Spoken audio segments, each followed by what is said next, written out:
Eu deixo que eu faço Portugal, já está ao vivo.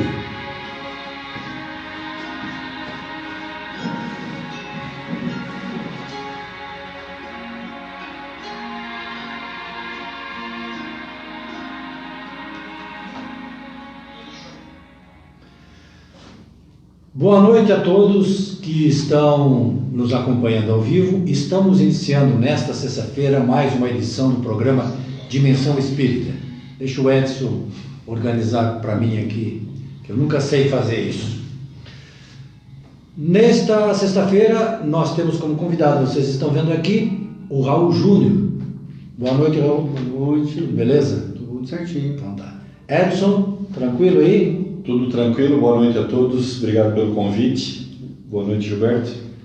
Mais um final de semana aqui com Dimensão Espírita, firmes e fortes. Muito obrigado por ter aceito o convite, né? Isso. Ter aceito o convite. É que o Edson está concentrado. Eu falei muito obrigado pelo convite. É que ele estava concentrado. Eu já estou agradecendo aqui. Ele está ali na parte técnica, então ele está deixando tudo certinho para o programa funcionar adequadamente. Bem, vocês sabem, o nosso programa, a gente deixa um encargo do convidado a temática que será abordada, sobre a qual nós vamos refletir no programa de hoje. Então, o Raul Júnior, baseado numa palestra que ele fez, aliás, uma palestra muito boa, ele trouxe o tema Jesus e Kardec na nossa vida.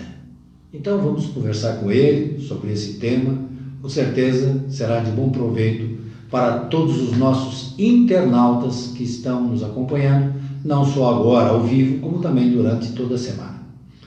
Raul, podemos começar? Podemos começar. Com essa reflexão, né?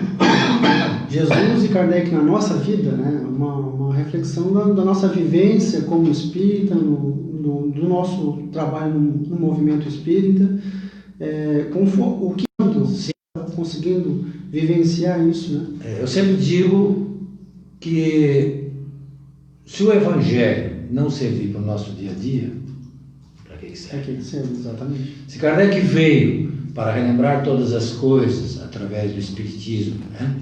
Explicar aquilo que Jesus na época não explicou, não por causa dele, né? Por causa das pessoas que ainda não tinham alcance para entender, para que serve? Exatamente. Então o que nos cabe, né, é refletir exatamente no que o mestre veio fazer na Terra, né? Sim. E depois o seu enviado, um dos enviados, que é Allan Kardec. Então, com nossos estudos, a gente vai aprendendo as obras básicas, a gente vai conhecendo as obras de André Luiz, Humberto de Campos, aí a gente começa a conhecer as obras de Emmanuel. E aí o degrau é um degrau superior, um andar superior. Emmanuel aprofunda muito essa temática do Evangelho, né? Ele aborda de uma forma diferente o Evangelho, de uma forma mais profunda, né? Uma vez o Chico comentou, certa vez, que o Emmanuel comentou com ele, que ele foi convidado às esferas superiores, né? Para fazer o estudo do Evangelho. E lá, nesse estudo, ele se sentiu um crocodilo. E eu fiquei curioso, né? Porque a figura do crocodilo, né? Normalmente a gente vai associar a um burro, a uma mula, né? Animais que a gente associa com pouca inteligência, mas são muito inteligentes, né? Mas, enfim. E aí eu fui pesquisar o porquê um crocodilo. E aí o crocodilo, pela sua evolução, ele parou de evoluir. Ele não precisou mais evoluir. Nos seus últimos 100 milhões de anos, ele permaneceu exatamente como está. Uma barata. A barata também ela parou na evolução. Ela é pré-histórica. E ele podia ter usado a barata que era menorzinha. A barata também. Então ele usou essa figura, né, talvez para se demonstrar que ele tenha parado no seu desenvolvimento do Evangelho. E a gente começa a estudar o Evangelho. Hoje com a internet tem muitos canais, né, de estudo do Evangelho, estudo aprofundado do Evangelho. E numa dessas pesquisas eu achei um canal muito interessante chamado Humildinho, que eles fazem um trabalho muito bem elaborado, e eles abordam e seguem essa didática que o Emmanuel usa. Eles pegam um versículo e desse versículo eles vão ampliam esse versículo, a etimologia das palavras, quem escreveu, para quem escreveu, eles aprofundam o sentido daquele versículo. E nesse dia, eles abordaram um versículo pequeno de tamanho, né? Profundo no sentido. No capítulo Mateus 12, 16. Eu vou ler o 12, 15 para a gente ter uma base. É no capítulo Cura do Homem com as Mãos Atrofiadas, onde Jesus estava fazendo curas no sábado, e aí os fariseus questionaram se era lícito fazer essa cura no sábado, né? Então, o 12, 15 diz assim: Jesus, sabendo disso, né, sabendo que os fariseus estavam tramando contra ele, retirou-se dali. Seguiram-no turmas numerosas e ele curou a todos, né? E aí a gente faz uma pausa aqui nesse curou a todos, né? Porque certa vez foi feita uma pergunta no grupo de estudo aberto, por que Jesus curava tanto no Evangelho e cura tanto em outras igrejas, e na casa espírita ele não faz tantas curas assim. Aí a gente tem que dar uma analisada, né? A gente tem que analisar esse contexto. Primeiramente, Jesus, né? Espírito crístico, né? Manipulava todos esses fluidos, todas essas energias, e o que hoje nós chamamos de milagre, para ele é operações naturais, né? Então, segundo ponto, Jesus não veio para o planeta fazer curas, né? Ele fazia as curas por misericórdia, por pena daquelas pessoas miseráveis fisicamente, materialmente, espiritualmente, né? E o terceiro ponto é que Jesus vem praticando esses milagres até hoje, inclusive na casa espírita. Que todos nós, quando chegamos na casa espírita, a gente chega cego e paralítico. É verdade. A gente chega através da dor, e a gente se concentra muito na nossa dor. E aí, conforme a gente vai estudando o Evangelho, a doutrina básica, a doutrina dos Espíritos, a gente vai percebendo que existem outras pessoas com outras dores. E aí a gente Jesus vai devolvendo essa nossa visão. Sim. Inclusive é bom a gente lembrar que uma das obras básicas que a doutrina tem se chama Gênese. Nesta obra, Kardec faz um estudo aprofundado sobre a primeira parte do Livro dos Espíritos, e também tem aqui, né, a questão dos milagres, né? E analisa-se essa questão dos milagres segundo o Espiritismo, dizendo que não são coisas, são maravilhosas porque tudo que é da natureza é maravilhoso, mas o sentido é de que não é uma derrogação da lei da natureza. Jesus não derrogou a lei da natureza. Para ti eu faço, para esse aqui eu não faço. Na verdade, a ação dele, a manipulação dos fluidos como ser elevado que ele era, está tudo dentro das leis naturais. E o Espiritismo, né, o Raul, tem como foco principal a própria melhoria. Seria muito legal, né? Que a pessoa chegasse e dissesse: não, peraí, eu vou te curar, tu vai ficar bem, uma boa, e o cara vai embora bem. Exatamente. Aí Jesus alertava, né? A tua fé te curou. E tirava do foco dele, né? Jesus era... Exato. A figura era tão magnânima que ele tira o foco da cura, né? Não, foi tua fé, Sim, foi tua fé que curou, e não retorne ao erro, porque o que te levou a ter essa doença que você tem foi o fato de você se desajustar diante das leis da natureza. Então, se você voltar a fazer de novo, vai acontecer de novo, né? Na verdade, eu acho que a cura... Porque assim, você pega assim, olha só por curiosidade, né? Você ressuscitou Lázaro, mas ele morreu de novo daí. Exato. Todos, né? Todos foram curados, né?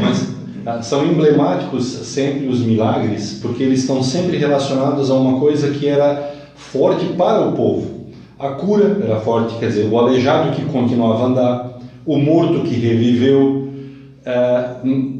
Para Jesus, aquilo não faria a menor importância, mas para quem estivesse vendo, né, talvez hoje, se o mestre estivesse entre nós e curasse aleijados, a gente nem ia ligar, porque não é do nosso momento esse tipo de... não impacta tanto, mas na época impactava, né? Tanto que tornou-se em livro, né? Foi relatado nos livros como milagres, né? Então para ver que é forte, né? Então, Emblemático. o sentido que o Espiritismo traz ao milagre é que não é uma derrogação da lei da natureza, e simplesmente está dentro das leis da natureza. E aí, só para terminar ali, a gente, conseguindo perceber a dor dos outros, né, a gente deixa de ser cego, e aí sim a gente começa a trabalhar em função dos outros, e aí a gente deixa de ser paralítico. Né? Aquela mão. Essa é a verdadeira cura. Exatamente. É a verdadeira cura. Porque o doente vai lá no hospital, o médico dá um remédio, ele volta a praticar os mesmos de novo, fica doente de novo, volta lá, o médico dá um remédio. Até que um dia o sujeito diz assim: não, peraí, agora eu vou tomar cuidado para não acontecer mais. Ali é que é a verdadeira cura. Perfeito. E aí no 12,16, Jesus fala o seguinte: e advertiu-os, né, Jesus o advertiu-os, para que não tornassem público. O versículo em estudo é justamente esse: e advertiu-os para que não tornassem público. E aí eles vão fazer toda uma tese, fazer uma explanação do público e do privado, né, explicando que não é que Jesus não quisesse que eles falassem, né, mas sim não tornassem público, não mostrassem a sua cura para o público. Aí vai fazer um conceito de privado e de público. Né? Hoje o que nós estamos fazendo aqui, divulgação, né? Trabalho de divulgação é público. Né? Então o público seria do portão para fora e o privado do portão para dentro. Dentro tudo que a gente faz dentro do nosso lar, com a nossa família. São dois conceitos. Então Jesus advertiu que eles não tornarem público, mas que compartilhassem com seus familiares. E aí a gente começa a fazer uma analogia, né, de divulgação, de vivência do Evangelho. Porque normalmente quando a gente fala em divulgação, em exemplificação, a gente vai falar em palestra pública, vai falar em trabalho na casa espírita, trabalho de alguma forma, um trabalho voluntário. E aí Jesus vai sempre focar nisso, e Emmanuel vai aprofundar muito isso nos seus livros, essa vivência do Evangelho no privado. Né? Se a gente for verificar, Jesus viveu na Terra, a princípio, né, seriam 33 anos. Aí teve um erro de cálculo, mas a princípio 33 anos. De qualquer forma, foram os três últimos anos deles, isso é uma concordância geral. Exato. Que a vida pública dele foi de 3 anos. 3 anos. Se ele começou a vida aos 30 ou aos 33... Isso agora não vai influenciar em nada. Então a vida pública dele foi 3 anos, a privada 30. Né? Então a gente tem muito pouco da vivência privada de Jesus. Ele teve um registro do nascimento, depois aos 12 anos que ele foi apresentado ao templo, e a gente não tem mais nada. Há um relato, né, a revelação espírita, de quando chegou aos 12 anos de idade, que teve aquele episódio lá. Humberto de Campos faz esse relato. Um dos doutores da lei chama José e diz: olha, esse menino vai incomodar os grandes. E aí chega em casa, José relata para Maria se preocupa, e já começaram a dar um jeito de encaixar ele para estudar lá no templo, né? Porque naquela época o templo de Jerusalém tinha 15 mil pessoas, olha só, 15 mil pessoas, naquela época era muita gente, né? E ali tinha tudo, tinha escola, tinha o poder político dos judeus era naquele templo, tudo funcionava naquele templo. E aí então Jesus iria estudar. E aí naquele mesmo dia ele chega para José e diz: pai, tem um servicinho para mim de carpinteiro contigo? Aí José disse: tem, meu filho. Dali para frente Jesus começou a trabalhar com ele. Então, tem alguns que imaginam que Jesus foi para a Índia, outros imaginam que Jesus foi para o centro. Não, ele ficou em casa com a sua família, desse período aí, trabalhando com José até quando começou a vida pública dele, mostrando com isso que o lar é o melhor local onde a gente aprende. Mostrando que a melhor escola da vida é o lar. Perfeito. Ele deu esse exemplo. Se a gente pegar, fazer o cálculo, 80% na vida privada de Jesus, 20% vida pública. E o que Jesus fez então, afinal, nesses 30 anos? Jesus viveu. Ele fez porta com o pai, mesa, cadeira, ajudou a sua mãe nas tarefas de casa, conviveu com os amigos, conviver com os parentes, os outros parentes. Então, Jesus exemplificou o Evangelho, Jesus divulgou o seu Evangelho em casa, no lar, lavando uma louça, limpando uma casa. Mostrando, mas dentro de fazer fora o lugar. O primeiro desafio é no lar. Então, se Jesus é o modelo e guia da humanidade, como diz a pergunta 625 do Livro dos Espíritos, Não seria lógico a gente seguir o modelo? Né? Sim. Não é lógico a gente seguir o modelo e guia da humanidade? Então, o desafio é esse, né? Vivenciar e exemplificar o Evangelho de Jesus em casa, no particular, com os familiares, com um parente doente, com um parente difícil, com o marido, com a esposa, com os filhos, os desafios do lar. Fazer uma palestra é muito fácil. Sim, aqui mano, a gente tem um monte de livro aqui pessoal, a gente lê tudo isso aqui, tá? Tem tudo isso aqui para ler. Uma palestra é muito fácil, basta ter coragem de estudar sobre o assunto.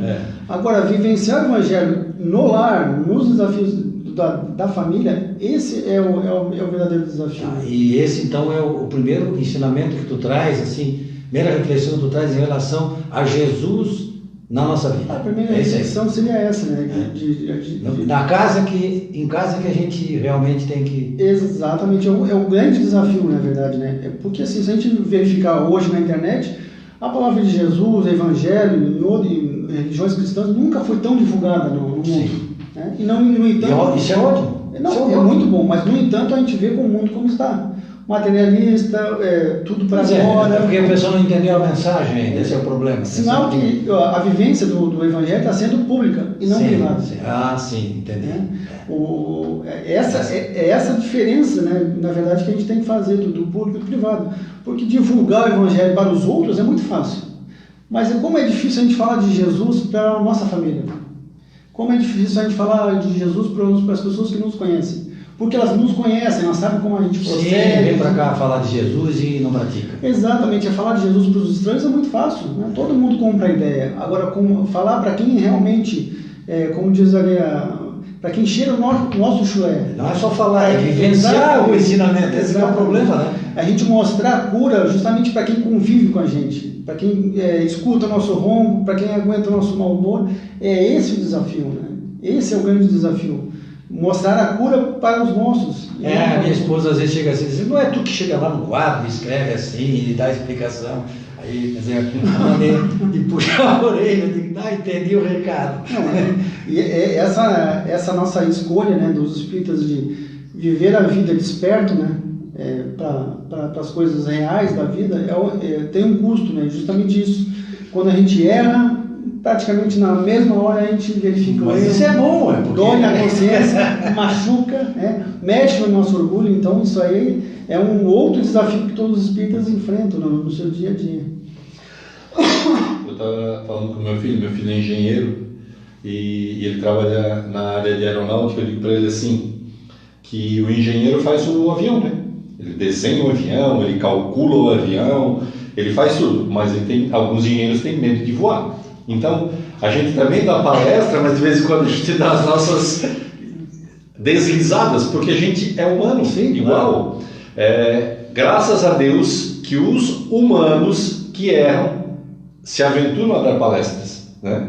Porque é como a doutrina quer, que saia dos estudantes da doutrina aqueles que vão também ensinar aqueles que querem aprender. Então, a gente leva os puxões de orelha das esposas, né? Porque eu levo a minha esposa para fazer palestra, entendeu? Eu já levo o público, né?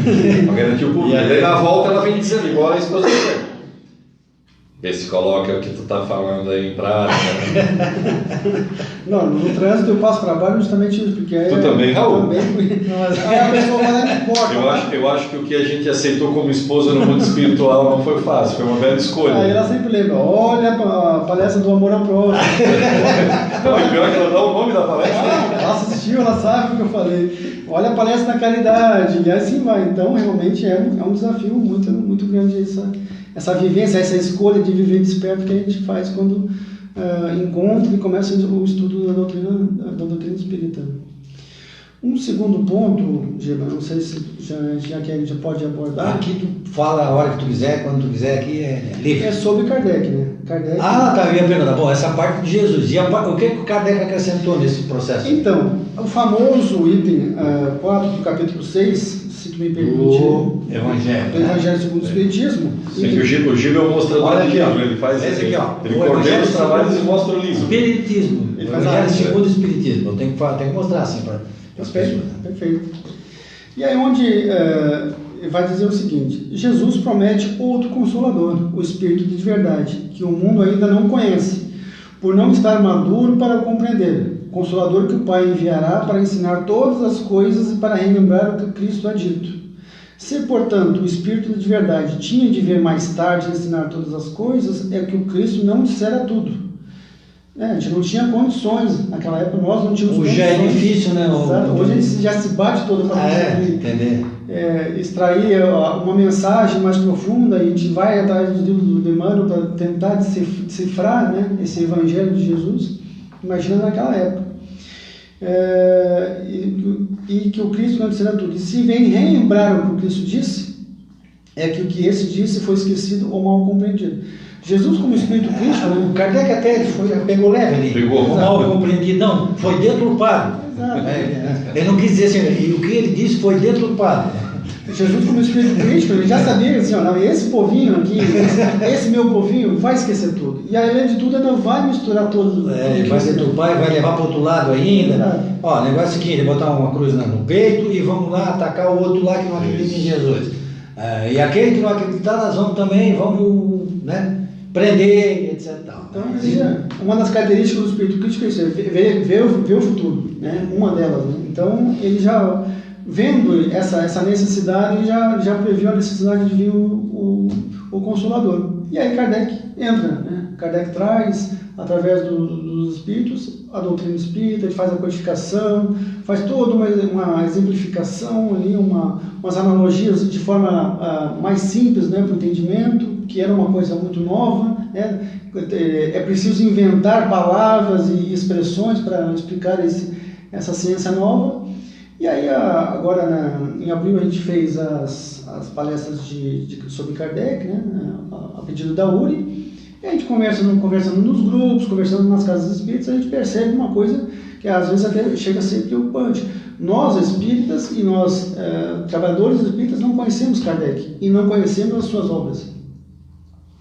E aí, uma vez até contei isso na palestra, uma vez eu falei isso, uma palestra sobre Kardec, a gente faz toda uma biografia sobre Kardec, e no final da palestra tinha um senhor me esperando na porta. É normal, né? Isso, as pessoas esperam para cumprimentar. Não é fácil quando eles esperam na porta. Quando eu cheguei bem perto, ele apontou e disse: escuta aqui, ó. Aí eu girei, porque nada que começa com escuta aqui, ó, vai terminar bem. Aí ele falou o seguinte: eu não li todas as obras de Kardec, tu te acha um espírita melhor que eu? E eu fiquei sem chão, não sabia o que responder. A pessoa que estava comigo falou: seu fulano, pelo amor de Deus, ele não falou isso, o senhor deve entendeu errado. Então, eu falei: não, tudo bem, deixa eu perguntei, como é que eu sou o nome mesmo? Seu fulano, é o seguinte, vou contar uma história para o senhor. Certa vez, uma senhora procurou o Chico. Chico, eu estou precisando conversar contigo. Você senta aqui, aquele jeitinho meio dele, senta aqui, minha filha. Aí ele disse: meu marido é um ótimo marido.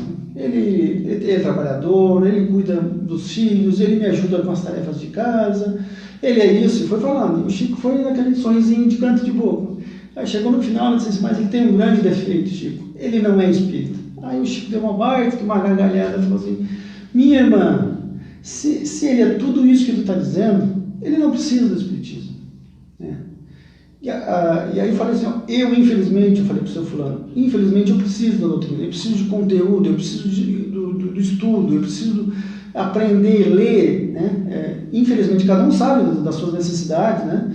E aí ele ficou admirado com essa história assim. Então realmente, se a gente só precisa do espiritismo porque a gente ainda é muito atrasado. Sim, eu sempre coloco,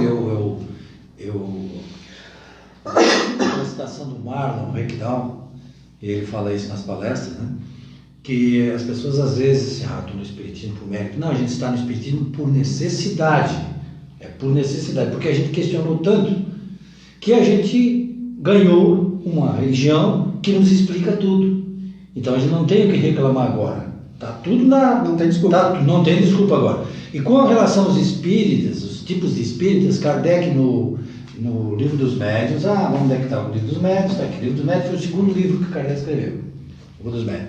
Aqui ele diz que tem os espíritos que não sabem que são espíritos, tem os conhecimentos dos princípios da doutrina, tem os espíritos experimentadores, só gostam do espiritismo, da parte de fenômeno, quer ver uma materialização. Passe, aguinha fluidificada.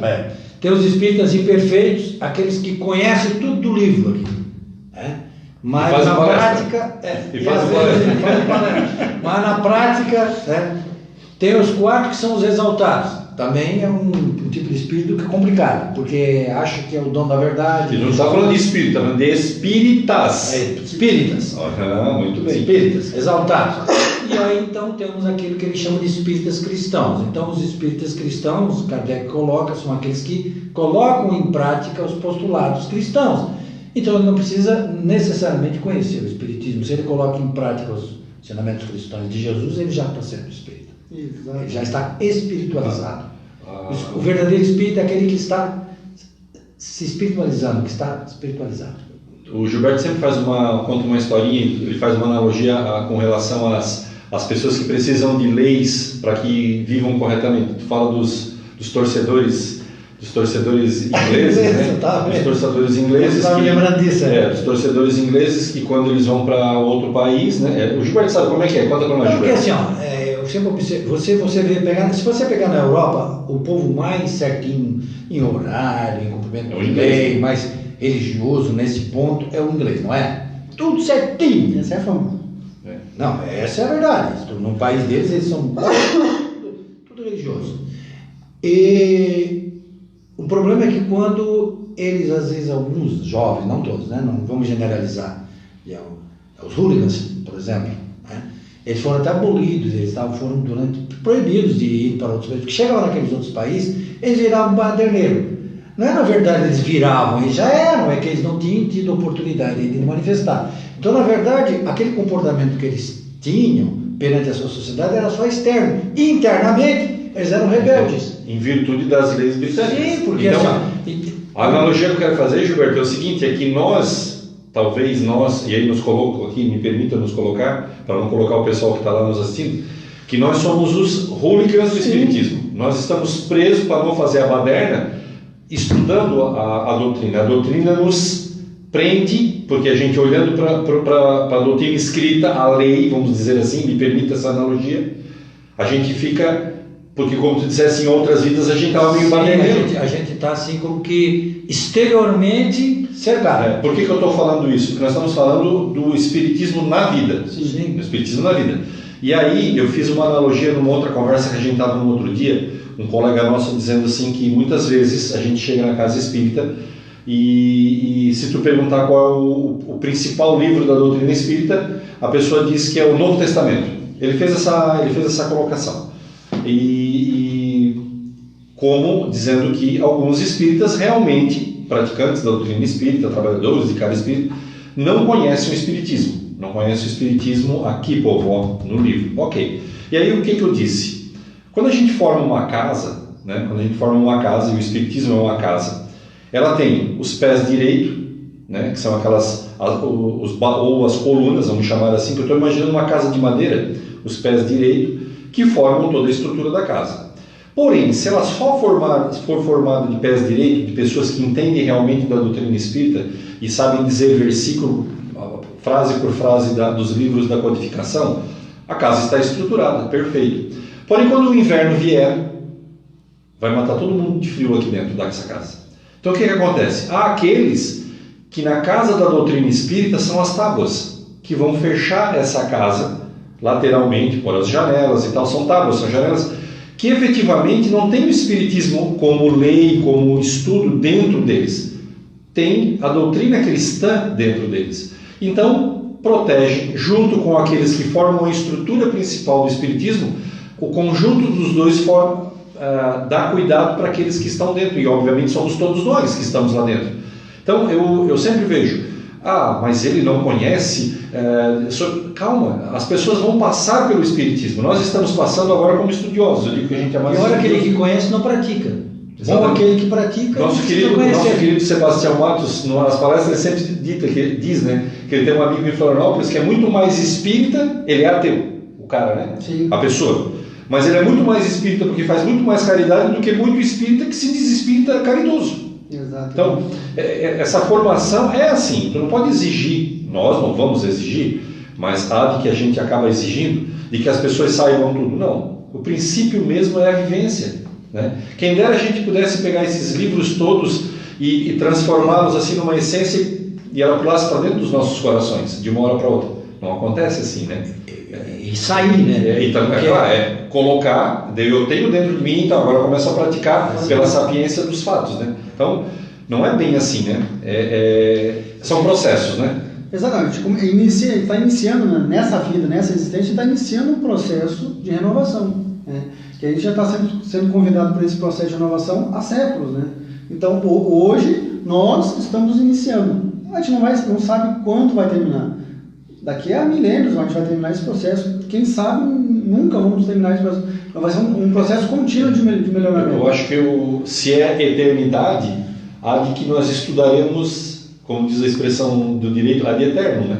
Sempre vai ser um estudo, aprendizado. Até porque eu vou ser um Cristo.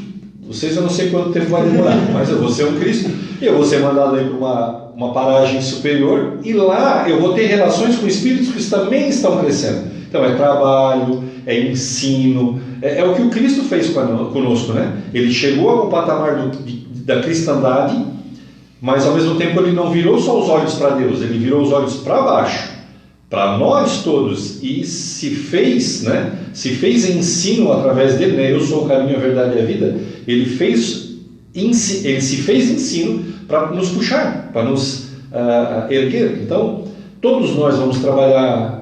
A gente até achava que ia para os Campos Elíseos, né? Mas não vai ser fácil. Você, por exemplo, eu gosto daquela afirmação, né? Cada um tem suas interpretações. Existem diversos níveis de interpretação, né?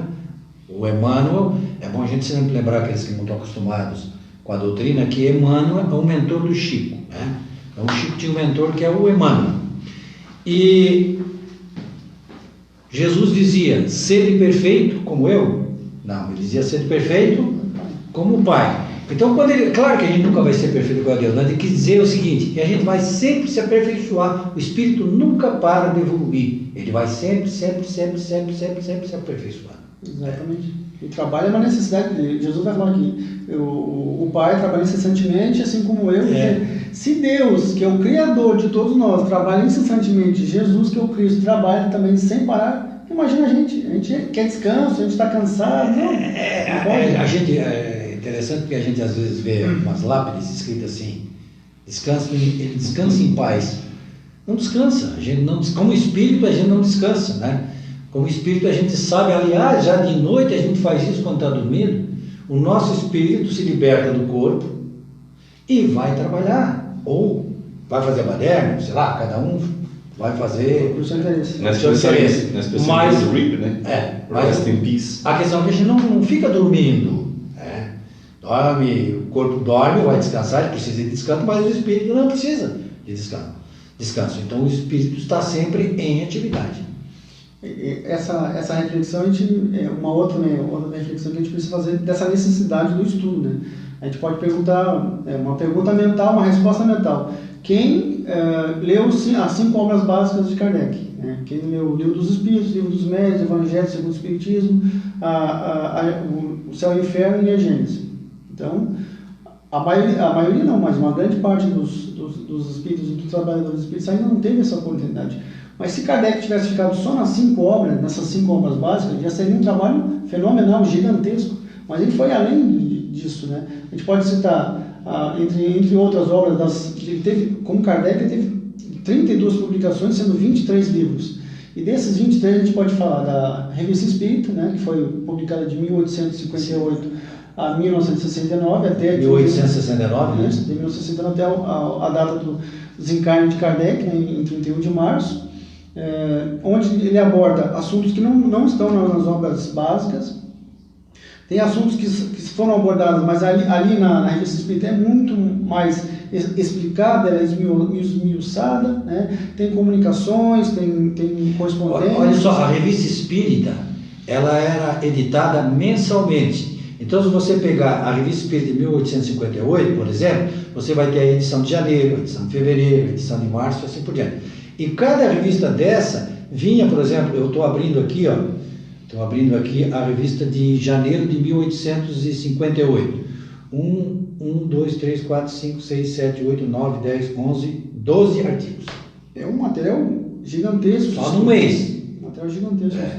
A gente pode citar também a Viagem Espírita, que Kardec, nas férias da Sociedade Espírita Parisiense, ele ia para o interior da França, ele ia para o interior da Bélgica, para conversar com as pessoas, para olhar as pessoas no olho, apertar a mão, verificar as dificuldades que o Espiritismo estava enfrentando, o que estava ajudando a divulgação do Espiritismo, o que estava dificultando. Então, tem todo esse material à disposição que a gente precisa conhecer. Tem uma passagem aqui da Revista Espírita, dessa Viagem Espírita de 1862, Kardec viajou de trem, praticamente por aquela região toda da França, né?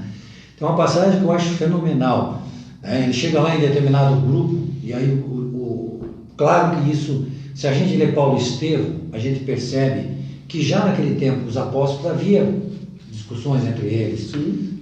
Nenhum concordava com o outro, né? Paulo tinha um pensamento, né? Outros tinham outros pensamentos, outros apóstolos.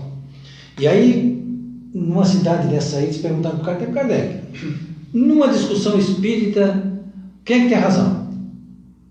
Ele disse, aquele que tem maior caridade, aquele que não sai falando. Esse é que tem razão, o mais caridoso. Quer dizer, um baita de um conselho que serve para nós e muito bem até hoje esse conselho, né? O Kardec sempre falava que a discussão é necessária, né? Para o aprendizado a discussão é necessária, mas não a competição, não para mostrar quem está certo, não para o convencimento. Isso é o errado na discussão. Se a gente discutir, expor as nossas opiniões, as interpretações, muitas vezes, existe um crescimento com aquele assunto, com aquela discussão, mas sem disputa. Sim, sem disputa. É igual o perfume. O que tem perfume a ver com isso? Olha só, se eu pegar o mesmo perfume, uma fragrância qualquer, uma fragrância que nós três eventualmente gostássemos, e colocasse na minha pele, ela tem, depois que ela aplicada na minha pele, ela passa a ter um cheiro diferente da tua, porque ela se mistura comigo. Não sei, eu não sabia disso. Então, o Espiritismo é assim. Quando eu vou discutir Espiritismo contigo no mesmo assunto, e aí, Gilberto, lembra da passagem lá em Minas Gerais, na casa Paulo Estevão, daquela madrugada que nós fizemos o canto, né? Com o canto a gente foi harmonizando e tinham 4 pessoas falando do mesmo assunto, mesmo evangelho, mesma passagem do evangelho, 4 pessoas explicavam ao seu ver, ao seu entendimento a mesma passagem. Então, e foi assim lindo porque aí nós fomos pegados pelo nosso orgulho, né? Em que a última era uma senhorinha e a gente pensou, né? O que vai sair daí? E foi a mais bela explicação daquela passagem. Então, é o perfume sobre 4 peles diferentes, né? É o Espiritismo sobre 4 cabeças diferentes. E quando a gente discute no sentido de crescimento, porque quando eu vejo um Espiritismo diferente, talvez aquilo que eu veja, aquele aspecto diferente da doutrina, é um aspecto positivo que tu não tinha captado. Mas o que tu captou também eu não havia captado. E a soma dos nossos 2 pensamentos forma um terceiro pensamento, né? Então, a discussão ela é válida sempre como tu mesmo disseste, Raul. Tipo, o que eu entendi? O que tu entendesse? O que nós vamos entender a respeito? Eu sempre chamo a atenção, Edson, exatamente para esses 2 aspectos. Primeiro, Kardec alerta no Evangelho segundo o Espiritismo que nós não devemos violentar consciências. Perfeito. É um alerta que ele faz. E eu gosto de acrescentar o seguinte, chamo a atenção dos meus colegas de grupo sempre o seguinte, a gente nunca sabe na próxima encarnação, porque a gente não vai se lembrar, que religião que a gente vai professar. Perfeitamente. E o qual que a gente professou em outras encarnações. Todas as religiões elas têm a sua utilidade, todas elas estão auxiliando Jesus a implantar o reino de Deus na Terra. Se você pegar a essência de todas as religiões, você vai ver o ensino moral em todas elas. Então, que direito que eu tenho de criticar qualquer religião? Não tenho. Podemos um ponto ou outro discordar de alguma coisa, mas na essência não, né? Não. Desculpa, Gilberto, eu estava pensando aqui, concentrado num pensamento, tu dissesse a gente não pode violar consciência. Violentar consciências. Violentar consciências. Então, o Haroldo Dutra tem uma passagem bonita que ele fala de um encontro, aliás, eu vi, está no YouTube, é um encontro onde tem 4 ou 5 membros de religião, num congresso espírita, e aí tem Umbanda, Espiritismo, Judaísmo, Evangélico e um outro, eu acho que era católico, não tenho certeza. E aí ele conta que nos bastidores, o pastor que iria falar estava muito nervoso porque ele olhou todos aqueles, inclusive o Haroldo como espírita, e disse assim, o que eu vou falar? O que eu vou falar, né, frente a essas pessoas todas? E aí o Haroldo Dutra disse assim, vamos lá, quais os pontos comuns entre nós? Tu acha que Jesus foi um professor, assim, um sábio para nós? Ok. Tu acha que ele pregou o amor? Ok. Eu também acho. Então, esses são os nossos pontos comuns. Eu acredito em reencarnação, tu não acredita em reencarnação. Então, esse é um ponto que nós não vamos discutir. Eu não vou ferir a tua consciência, eu não vou te maltratar em pensamento, querendo que tu creia em reencarnação, já que tu não vai crer. Porque não é da tua fé agora. Isso vai ser da tua fé, porque isso é lei, mas não precisa ficar apertando as pessoas contra a parede. Então, quais são os nossos pontos comuns? Jesus, o amor de Jesus, o ensinamento de Jesus. Isso é ponto comum. Então vamos falar a respeito disso.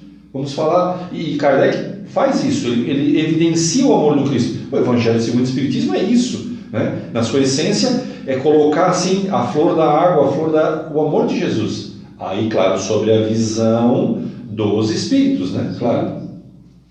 Outro aspecto, quando a gente faz uma palestra, a gente faz um trabalho de divulgação, é mostrar a doutrina espírita como ela é, uma doutrina consoladora e libertadora, acima de tudo. Sim. Consoladora e libertadora, né? A gente até às vezes aborda a dor, os resgates, né? Mas a doutrina é muito mais do que isso, não é apenas dor e resgate. Então a gente precisa mostrar essa doutrina para as pessoas, quando a gente vai fazer em outras casas uma palestra, vai conversar com as outras pessoas, essa doutrina que liberta, né? Sim, exatamente. Liberta. E aí a gente pode até fazer aquela pergunta, lembre-se do pior erro que você cometeu nessa vida, né? Lembre-se do pior erro. Você realmente imagina que esse erro foi a primeira vez em todas as tuas existências que cometeu esse erro? A gente vem repetindo esse mesmo erro há centenas de anos. Então a doutrina espírita... Centenas de encarnações. Porque a visão da doutrina espírita é diferente. Ela não abrange só os 60, 70 anos, né, 80, 90 dessa encarnação. Ela abrange o período anterior, milhares de anos, e o posterior, milhares de anos. Então olha o período curto que nós estamos vivendo. A nossa existência toda, né, Gilberto? Exato. E a gente sempre diz, né? Esse momento, esse exato segundo que tu está nos ouvindo agora, é o nosso melhor momento de todas as nossas existências. Daqui para trás sempre foi o pior. Por que pior? Porque a gente veio aprendendo e se melhorando. A cada momento a gente vai ganhando um pouquinho mais, uma soma, uma coisa melhor. Então, tudo que a gente fez para trás foi mais difícil do que está acontecendo agora. Então, e aí vem a ver com culpa, né? Coisas que os grilhões que a gente arrasta das nossas vidas, né? Exatamente. Até falando em culpa ali, a gente pode até citar no livro Céu e Inferno. Mostra o livro agora para eles. Porque senão vou eu no capítulo 7. Lindo esse livro. É muito, muito, muito interessante. As penas futuras segundo o Espiritismo, onde Kardec vai abordar as 3 fases que a gente passa depois do erro, né? O arrependimento, a expiação e a reparação. Sim. Né? Então, quando a gente passa pelo arrependimento, e infelizmente durante os séculos, essa palavra sofreu um distúrbio, né? Porque, na verdade, o que é o arrependimento? Hoje a gente fala em arrependimento, lembra culpa, lembra punição, lembra remorso. Na verdade, o arrependimento é aprender com o erro, não praticar novamente o erro, né? Se eu jogo uma pedra para cima... Vai e não erres mais. É assim que ele disse. Perfeito. Vai e não erres mais. Então, aprender com o erro. O erro faz parte da aprendizagem, né? O erro, infelizmente, para nós ainda é necessário para o aprendizado, mas repetir o erro é desnecessário, porque a gente já sabe aonde vai terminar aquele erro. Então, arrepender-se é mudar de vida, não repetir-se, né? O João Batista fala, arrependei-vos, né?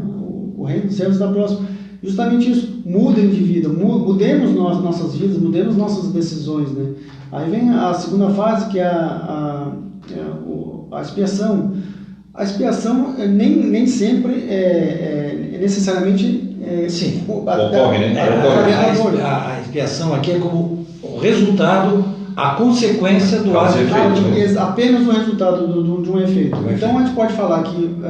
Se eu jogar uma pedra para cima, como diz o Edson, ela cai. Ela vai cair. E pode ser que caia na minha cabeça. Se ela cair, eu vou dizer, como é que foi cair na minha cabeça? Pô, mas foi eu que joguei a pedra. Mas aí nós estamos aplicando uma lei da física, né? É isso aí, né, Paulo? Sim. Que o que vai, a gravidade empurra de volta. Mas a lei da expiação, ela tem a ver com amor e caridade, Isso, com amor e justiça. exato. Aí Deus já coloca a mão dele aí. Para dar uma aliviada na hora não que é uma desce. pedra que só sobe e desce. Ela vai Ela pode devagar. subir, mas pode descer bem devagarzinho. A lei de justiça de Deus é através do amor, Sim, não exatamente. mas todo ato tem uma consequência. Isso é óbvio. Isso é óbvio, mas assim, Ela é aliviada, mas tem. a expiação não seria um castigo, e sim uma consequência. Sim. Por exemplo, por uma pessoa que é muito orgulhosa, pedir perdão é um Nossa, mal dói. tremendo. Dói. Né?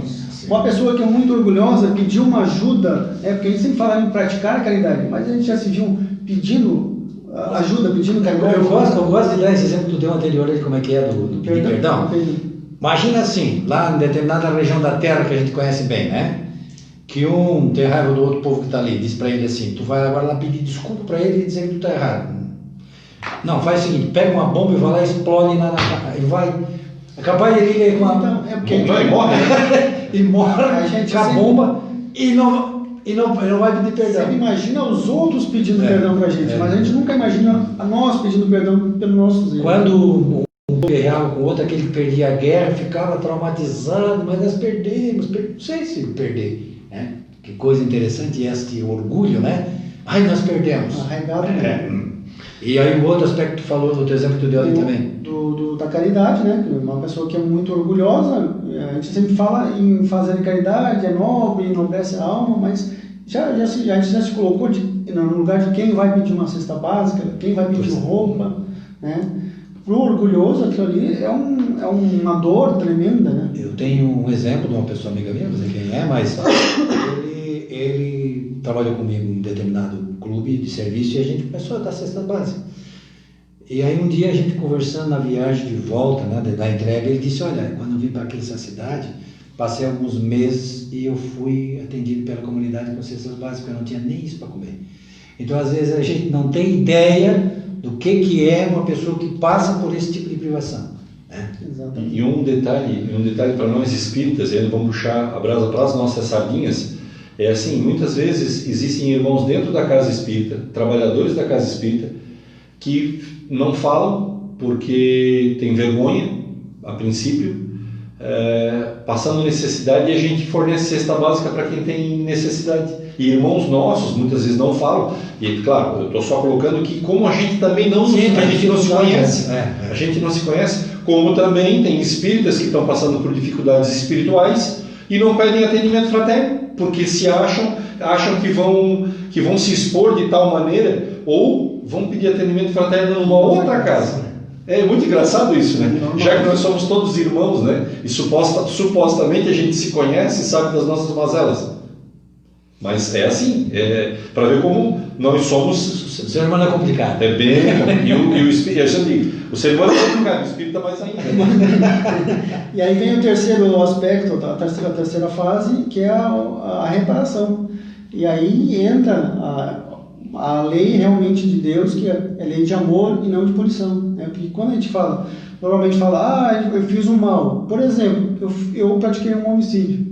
O que acontece na próxima encarnação? Você vai ser assassinado. Não. Você tirou a vida nessa vida, na próxima você vai gerar a vida.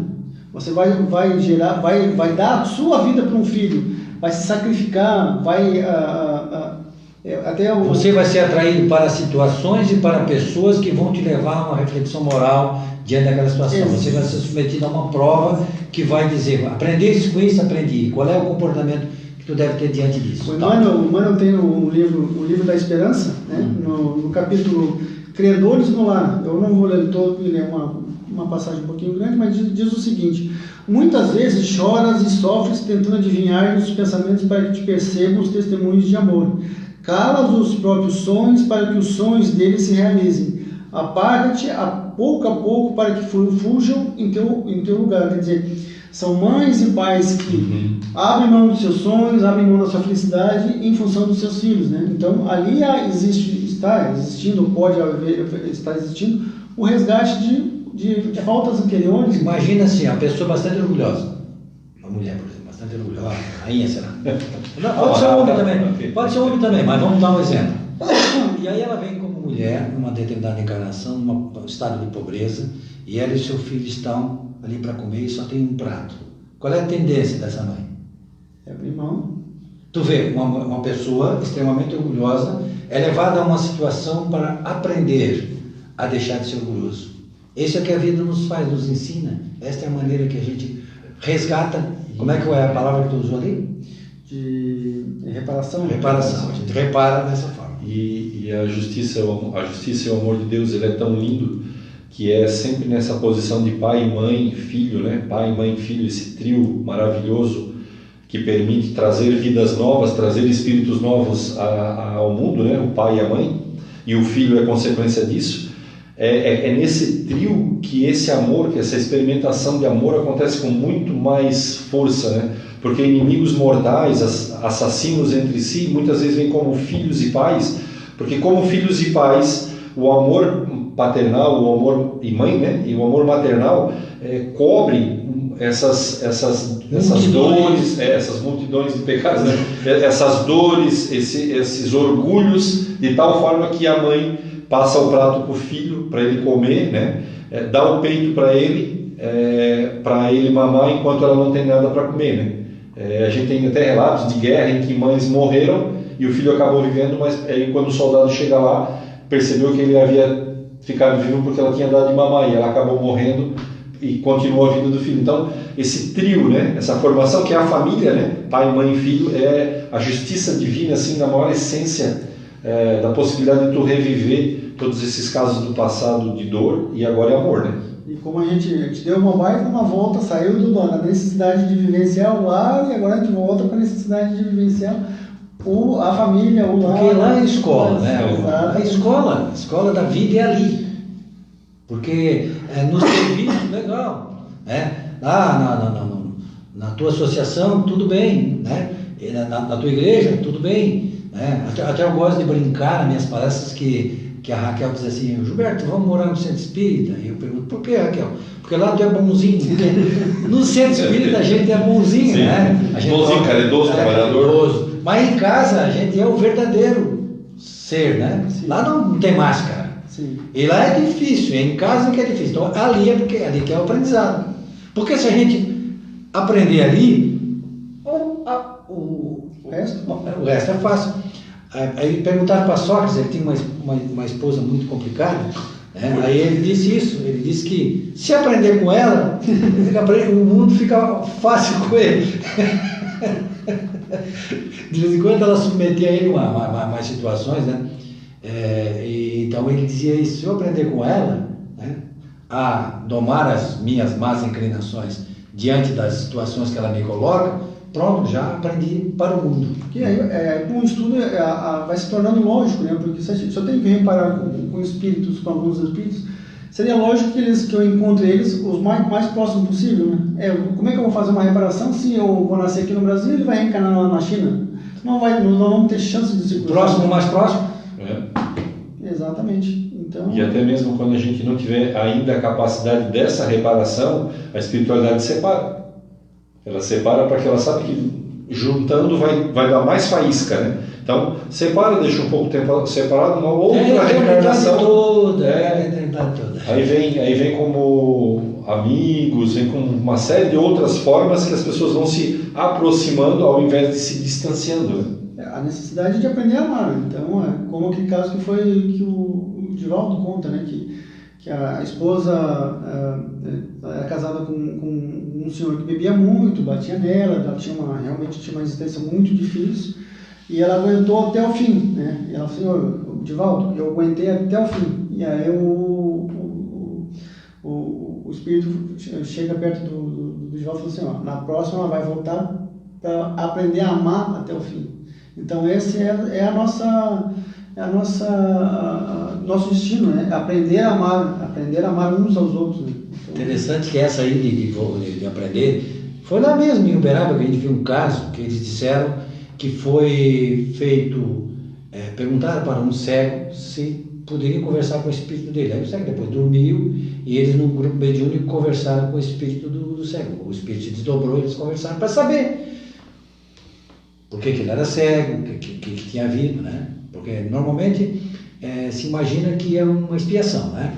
Mas, olha só, ele diz que a primeira vez que ele foi cego, ele tinha sido cego em outra encarnação, foi porque ele só olhava para fora e daí foi uma forma que a espiritualidade encontrou de ele olhar para dentro, o ser espiritual que ele é. Aí ele vai para o mundo espiritual, morre, vai para o mundo espiritual, volta na próxima encarnação, cego de novo. Aí vive toda a vida de cego e aí volta para o mundo espiritual, renasce de novo, cego de novo, que é essa terceira vez. Aí perguntaram para ele por que ele tinha sido cego a terceira vez. Ele disse, porque na primeira, para te ver. Na segunda, né, você não, porque você ficou cego, mas ficou reclamando o tempo todo. O tempo todo, reclamou. Aí você veio em outra para aprender a não reclamar mais. Aí você veio e não reclamou. E por que eu vim a terceira? Porque você só foi cego, não fez nada de útil. Então nessa agora você tem a oportunidade de, além de não reclamar, você ainda se tornar uma pessoa útil. Eu tive 2 amigos cegos que estudaram comigo na faculdade de Direito. Inclusive, um deles era o melhor estudante da classe. Olha só, eu ficava do lado dele assim e via. Ele escrevia com um negócio de pontinho assim, né? E anotava tudo. A esposa dele gravava os livros, porque ele não via. E ele era o melhor aluno da sala. Uma pessoa que trabalhava, que tinha família, ou seja, um cego útil. Olha só que fato curioso. Aprender como aquele nosso amigo ali, né? Primeiro ele foi um cego revoltado, segundo um cego que simplesmente não fez nada, não foi revoltado, não fez nada, e o outro acomodado, e no terceiro então um cego útil. Um mundo com tantos que vêm e não produzem, né? Exatamente. Então E falando essa analogia de cego, o Haroldo Dutra faz uma colocação com relação ao espiritismo muito bonita. Ele usa a própria ferramenta dele. O Gilberto está sem, mas é porque ele não está olhando, senão ele ia pedir o meu emprestado, o óculos, né? Então, na verdade, nós todos, na nossa caminhada de evolução, a gente está ainda meio cegão, né? Meio cego com relação às coisas de Deus, os ensinamentos do Cristo, mesmo tendo lá. Mas o que acontece? É como eu estou indo aqui para a tela do computador, eu vejo aqui algumas coisas, mas não com definição. Eu machucaria minhas vistas se eu ficasse aqui olhando. Então, o que eu faço? Eu ponho os óculos, e quando eu ponho os óculos, as coisas ficam exatamente como elas são, claras, eu consigo ler tudo que está aqui. E aí ele faz a analogia do seguinte: o Espiritismo é um óculos, que quando a gente estuda, né, quando a gente vai aprendendo, ele põe clareza nos nossos pensamentos, numa visão muito mais clara daquilo que o Cristo falou, daquilo que a gente tem que fazer, daquilo que a gente precisa fazer para a nossa caminhada. Se vai ser mais longa, menos longa, não importa, mas ele põe clareza no nosso olhar. Quer dizer, o sofrimento vai existir, os problemas vão continuar acontecendo, tudo, não, só muda a maneira como a gente vai enxergar o problema. O entendimento da coisa, né? É isso aí. A teoria tu tens que corroborar a minha fala. Quem sou eu para dizer que não? Quem sou eu para dizer que não? Não, nós temos um lema que a gente diz que não faz pergunta que a gente não saiba responder, né? Mas essa foi agora uma assustadora. É isso, acabou. Logo para quem?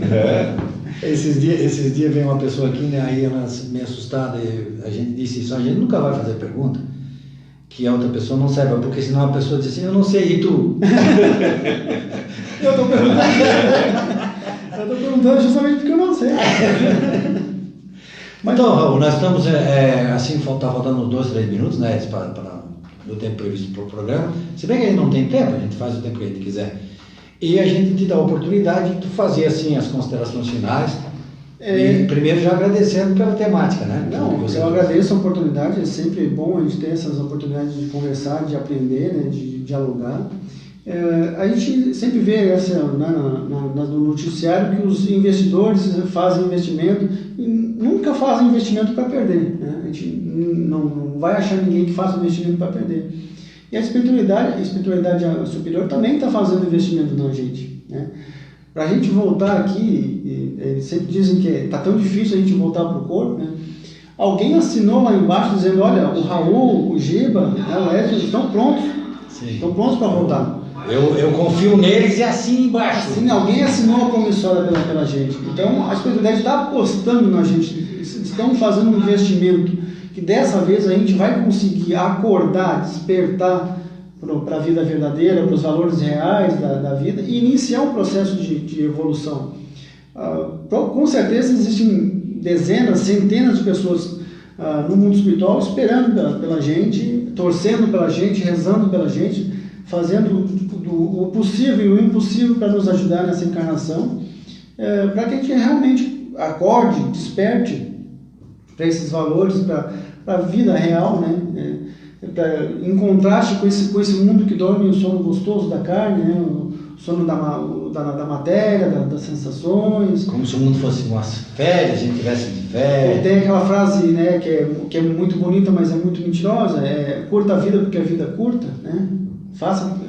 Viva tudo hoje porque a vida é curta. Não, na verdade, nós somos imortais e vamos responder. E é pena que a gente às vezes vai a alguns enterros, alguns velórios, e as pessoas começam a dizer, esse aí soube aproveitar a vida, né? E a gente pergunta, por que ele fez? Aí começa a contar um monte de coisas que a pessoa fez. Não, isso não é aproveitar a vida, né? Isso não é aproveitar a vida. Porque quando a gente chega no mundo espiritual, eu vou fazer uma reflexão sobre as oportunidades que nos foram dadas, e foram inúmeras, e o aproveitamento que a gente trouxe para levar de volta como ensinamento é pouco. Então, mostremos, né, a mensagem de hoje mostremos as nossas curas, né, para os nossos, né, no privado, antes de a gente mostrar as nossas curas para o público. Muito obrigado, Raul. Alguma observação final, Edson? Então, em face ao que o Raul falou, eu queria agradecer a Deus pelas esposas que nós temos, que são elas que nos lembram das coisas que a gente tem que fazer, porque realmente há sempre a necessidade dessa lembrança, porque é difícil, né? Uma caminhada difícil.